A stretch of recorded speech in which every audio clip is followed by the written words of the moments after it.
యెహోవా ఇల్లు కట్టించని ఎడల దాని కటువారి ప్రయాసము వ్యర్థమే. యెహోవా పట్టణమును కాపాడని ఎడల దాని కావలి కావువారు మేలుకొని ఉండుట వ్యర్థమే.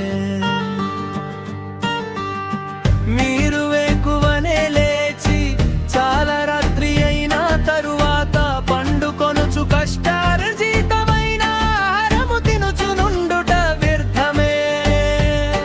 తన ప్రియులు నిద్రించుచుండగా ఆయన వారికిచ్చుచున్నాడు. కుమారులు యెహోవా అనుగ్రహించు స్వాస్థ్యము గర్భఫలము ఆయన ఇచ్చు బహుమానమే.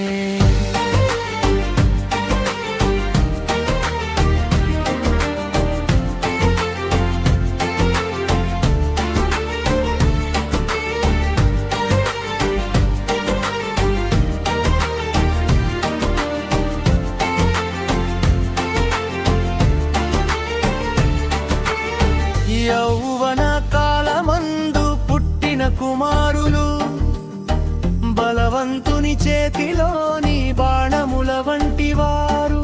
వారితో తన అంబుల పొది నింపుకొనినవాడు ధన్యుడు. అట్టివారు సిగ్గుపడక గుమ్మములో తమ విరోధులతో వాదించుచున.